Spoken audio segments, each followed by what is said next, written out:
요한복음 4장. 바리새인들은 예수님께서 요한보다 더 많은 사람을 제자로 삼고 세례를 준다는 소문을 들었습니다. 그러나 사실 예수님께서 직접 사람들에게 세례를 주신 것이 아니라 제자들이 세례를 준 것이었습니다. 예수님께서는 바리새인들이 자기에 대하여 이야기하고 있다는 것을 아시고 유대를 떠나 다시 갈릴리로 가셨습니다. 갈릴리로 가려면 사마리아 지방을 거쳐가야만 했습니다. 예수님께서는 사마리아에 있는 수가라는 마을로 들어가셨습니다. 이 마을은 야곱이 자기 아들 요셉에게 주었던 밭에서 그리 멀지 않은 곳에 있었습니다. 그곳에 야곱의 우물이 있었습니다. 예수님께서는 오랜 여행으로 피곤하여 그 우물가에 앉으셨습니다. 그때가 대략 정오쯤이었습니다. 사마리아 여자 한 사람이 물을 기르러 나왔습니다. 예수님께서는 그 여자에게 내게 마실 물 좀 주시오 라고 말씀하셨습니다. 이 일이 일어날 즈음 예수님의 제자들은 먹을 것을 사러 마을로 내려가고 그 자리에 없었습니다. 사마리아 여자는 예수님께 당신은 유대 남자고 나는 사마리아 여자인데 어떻게 나에게 마실 것을 달라고 할 수 있습니까? 라고 말했습니다. 당시 유대인들은 사마리아 사람들과 상종을 하지 않았습니다. 예수님께서는 그 여자에게 이렇게 대답하셨습니다. 당신이 하나님께서 주시는 선물이 무엇인지 또 내게 마실 것을 달라 라고 말하는 사람이 누구인지 알았더라면 오히려 당신이 그 사람에게 구하였을 것이고 그러면 그가 당신에게 생명의 물을 주었을 것이요. 그 여자가 말했습니다. 선생님, 당신에게는 물 기를 도구도 없고 이 우물은 매우 깊은데 어디서 그 생명의 물을 구한단 말입니까? 당신이 우리 조상 야곱보다 더 큰 분이란 말씀이십니까? 야곱은 우리에게 이 우물을 주신 분입니다. 그분도 친히 이 우물에서 물을 길어 마셨고 그분의 아들들과 가축들도 그렇게 했습니다. 예수님께서는 이 물을 마시는 사람은 다시 목마를 것이요. 그러나 내가 주는 물을 마시는 사람은 누가 되었던 간에 영원히 목마르지 않을 것이요. 내가 주는 물은 그 사람 안에서 계속 솟아나 영원의 생명을 가져다 주는 우물이 될 것이요. 라고 대답하셨습니다. 사마리아 여자는 예수님께 선생님, 저에게 그런 물을 주셔서 제가 다시는 목이 마르지 않을 뿐더러 물을 기르러 여기에 오지 않게 해주십시오. 라고 말했습니다. 예수님께서는 그 여자에게 가서 당신 남편을 불러 이리로 데려오시오. 라고 말씀하셨습니다. 그 여자는 예수님께 저는 남편이 없습니다. 라고 대답했습니다. 그러자 예수님께서 당신이 남편이 없다고 한 말은 맞는 말이요. 실제로 당신은 남편이 5명이나 있었고 지금 당신과 함께 사는 남자도 당신 남편이 아니요. 당신이 방금 전에 말한 것은 틀린 말이 아니었소. 라고 말씀하셨습니다. 그 여자는 선생님, 제가 보기에 선생님께서는 예언자이십니다. 우리의 조상들은 이 산에서 예배하였으나 유대인들은 예배할 수 있는 유일한 장소는 예루살렘에 있다고 주장합니다. 라고 말했습니다. 예수님께서 이렇게 말씀하셨습니다. 여인이여, 나를 믿으시오. 이 산에서도 아니고 예루살렘에서도 아닌 당신네들이 아버지께 예배할 때가 올 것이요. 사마리아 사람인 당신네들은 알지 못하는 것을 예배하나 우리 유대인들은 우리가 알고 있는 것을 예배하오. 그것은 구원이 유대인들로부터 나오기 때문이요. 그러나 참되게 예배하는 사람들이 영과 진리로 아버지께 예배할 때가 올 것인데 지금이 바로 그때요. 그리고 하나님께서는 이렇게 예배하는 사람들을 찾고 계시오. 하나님께서는 영이시기 때문에 하나님께 예배하는 사람들은 반드시 영과 진리로 예배해야만 하오. 그 여자는 그리스도라고 불리는 메시아가 오실 것이라는 사실을 알고 있습니다.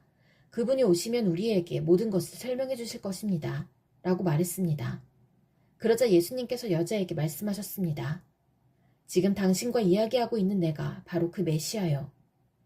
바로 그때 예수님의 제자들이 마을에서 돌아왔습니다.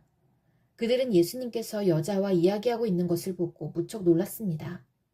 그러나 아무도 선생님, 무엇을 구하고 계십니까? 라거나 선생님, 무슨 일로 그 여자와 이야기를 하고 계십니까? 라고 묻는 사람이 없었습니다.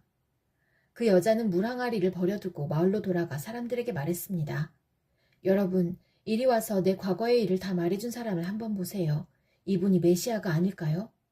그러자 사람들이 마을에서 나와 예수님께로 왔습니다.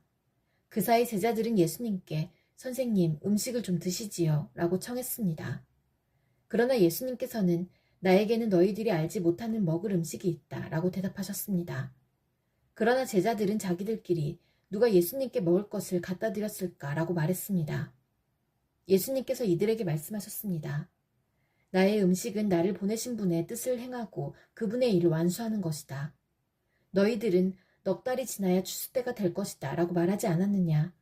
그러나 나는 너희에게 말한다. 눈을 들어 밭을 보아라.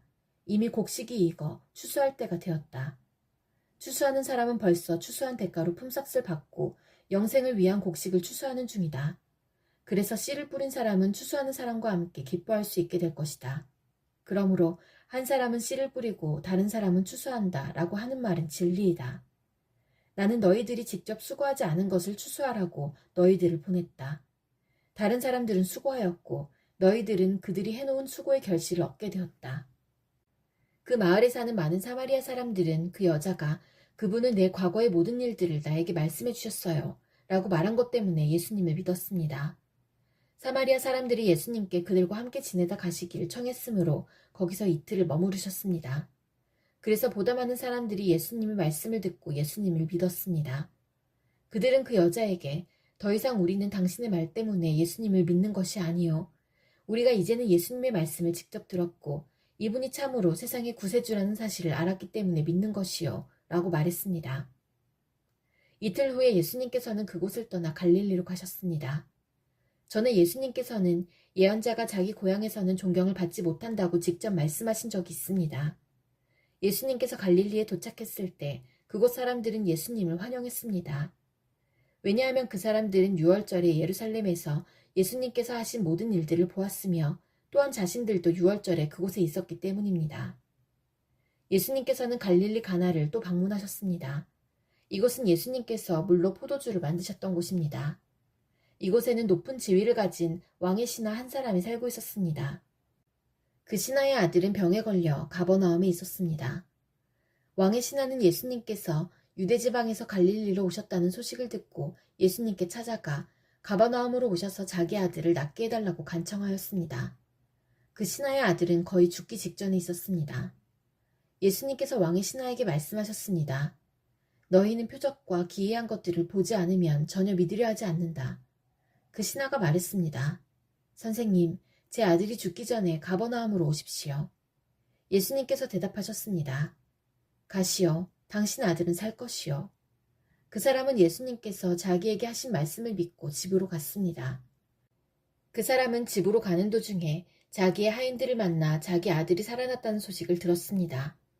왕의 신하가 자기 아들이 낫게 된 때를 묻자 하인들은 어제 오후 1시 무렵부터 열이 떨어졌습니다. 라고 대답했습니다. 아이 아버지는 그때가 바로 예수님께서 당신 아들은 살 것이요 라고 말씀하신 그 시각과 정확히 일치한 것을 알고 자기와 그 집의 모든 사람이 예수님을 믿었습니다. 이것은 예수님께서 유대에서 갈릴리로 오신 후 행하신 두 번째 표적이었습니다. 요한복음 5장. 얼마 후 유대인의 명절이 되어 예수님께서는 예루살렘으로 올라가셨습니다. 예루살렘에 있는 양의 문 근처에 기둥 5개가 있는 연못이 있었습니다. 거기에는 히브리 말로 베데스다라고 쓰여 있었습니다. 이곳에는 병약한 사람, 안 못 보는 사람, 걷지 못하는 사람, 다리를 저는 사람 등 많은 병자들이 누워 있었습니다. 거기에 38년 동안 병을 앓아온 한 남자가 있었습니다. 예수님께서는 그 남자가 누워있는 것을 보시고 그가 아주 오랫동안 병을 앓아온 사람이라는 것을 아셨습니다. 그래서 그에게 물으셨습니다. 낫기를 원하시오? 병든 사람이 대답했습니다. 선생님, 물이 움직이기 시작할 때 제가 연못 안으로 들어갈 수 있게 도와주는 사람이 없습니다. 제가 물속으로 들어가려고 하면 다른 사람이 저보다 앞서서 물속으로 들어가곤 합니다. 그때 예수님께서 말씀하셨습니다. 일어나서 당신의 침상을 들고 걸어가시오. 그 즉시 그 남자는 병이 나았습니다. 그는 그의 침상을 들고 걸어가기 시작했습니다. 그런데 그날은 안식일이었습니다. 그래서 유대인들은 병이 나은 그 남자에게 이렇게 말했습니다. 오늘은 안식일이요. 안식일에 당신이 침상을 들고 가는 것은 율법을 어기는 일이요. 그러자 그 남자가 대답했습니다. 나를 고쳐주신 분이 나에게 침상을 들고 걸어가거라 하고 말씀하셨습니다. 당신에게 침상을 들고 걸어가라고 말한 사람이 도대체 누구요? 라고 유대인들이 다시 물었습니다. 그러나 병고침을 받은 사람은 어떤 사람이 자기를 고쳐주었는지 알 도리가 없었습니다. 왜냐하면 그곳에는 많은 사람이 있었고 예수님께서는 이미 군중 속으로 사라진 뒤였기 때문입니다. 얼마 후 예수님께서는 성전뜰에서 그 남자를 만나 그에게 말씀하셨습니다. 보시오, 당신은 이제 다시 건강해졌으니 더 악한 일이 당신에게 닥치지 않게 다시는 죄를 짓지 마시오. 그 남자는 그 자리를 떠나 유대인들에게 가서 자신을 고쳐주신 분이 예수님이라고 말했습니다. 예수님께서 안식일에 이러한 일을 하셨기 때문에 유대인들은 예수님을 핍박하기 시작했습니다. 그러나 예수님께서는 그들에게 이렇게 말씀하셨습니다. 내 아버지께서 지금까지 항상 일하시니 나도 일한다. 이 말 때문에 유대인들은 더더욱 예수님을 죽이려고 안달하였습니다. 그것은 그분이 안식일을 범할 뿐만 아니라 하나님을 자기의 친아버지라고 불러 자기를 하나님과 동등하게 여기고 있기 때문이었습니다. 그러나 예수님께서 말씀하셨습니다. 내가 너희에게 진리를 말한다. 아들은 어느 것 하나도 혼자서 할 수 없다. 아들은 다만 아버지께서 하시는 일을 보고서야 그것을 할 수 있을 따름이다. 그것은 아버지께서 무엇을 행하시든지 아들도 행하기 때문이다. 아버지께서는 아들을 사랑하셔서 그분이 하시는 모든 일들을 아들에게 보여주신다. 너희에게는 놀랄만한 일이겠지만 아버지께서는 이보다 더 큰 일들을 아들에게 보여주실 것이다. 아버지께서 죽은 사람을 부활시키시며 그들에게 생명을 주시는 것처럼 아들도 자기가 원하는 자들에게 생명을 줄 것이다. 이뿐 아니라 아버지는 아무도 심판하지 않으시고 심판하는 모든 권한을 아들에게 맡기셨다. 하나님께서 이렇게 하시는 것은 모든 사람들이 아버지를 존경하듯이 아들도 존경하게 하기 위해서이다. 아들을 존경하지 않는 사람은 아들을 보내신 아버지도 존경하지 않는 것이다. 내가 너희에게 진리를 말한다.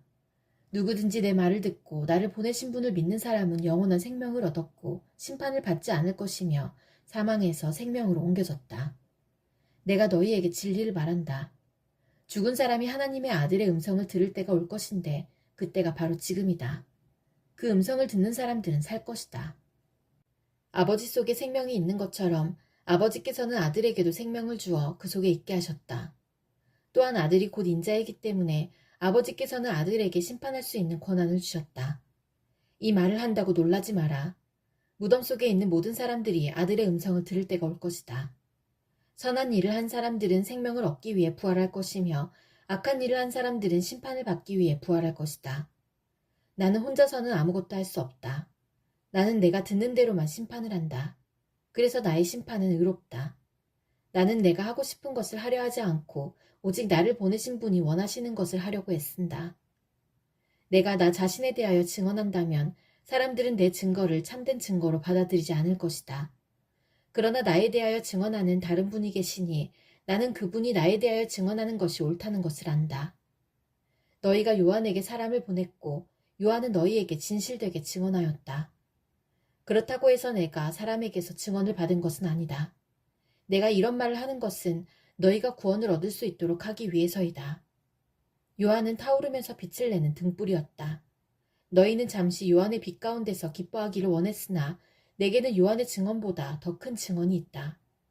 아버지께서 나에게 하라고 주셨고 지금 내가 행하고 있는 일들이 아버지께서 나를 보내신 것을 증언한다. 나를 보내신 아버지께서 친히 나를 증언해 주셨다. 너희는 지금까지 그분의 음성을 듣지도 않았고 그분의 모습을 보지도 않았다. 또한 너희는 아버지께서 보내신 사람을 믿지 않기 때문에 하나님의 말씀이 너희 속에 머물러 있지도 않는다.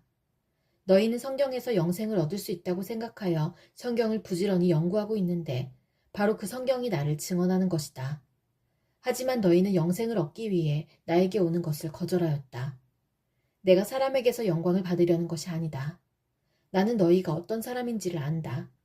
너희에게는 하나님을 사랑하는 마음이 없다. 나는 나의 아버지로부터 받은 권세를 가지고 왔으나 너희는 나를 받아들이지 않는다. 그러나 다른 사람이 자기의 권세를 가지고 온다면 너희는 그를 받아들일 것이다. 너희는 너희끼리 영광받는 것을 좋아하면서도 하나님께로부터 오는 영광을 얻는 일에는 힘을 쓰지 않으니 너희가 어떻게 나를 믿을 수 있겠느냐. 내가 아버지 앞에서 너희를 고소할 것이라고 생각하지 마라. 너희를 고소하는 사람은 바로 너희가 소망을 두고 있는 모세이다. 너희가 모세를 믿었다면 나를 믿었을 것이다. 왜냐하면 모세가 기록한 것이 나에 관한 것이기 때문이다. 너희가 모세의 글을 믿지 않는데 내가 말하는 것을 어떻게 믿을 수 있겠느냐.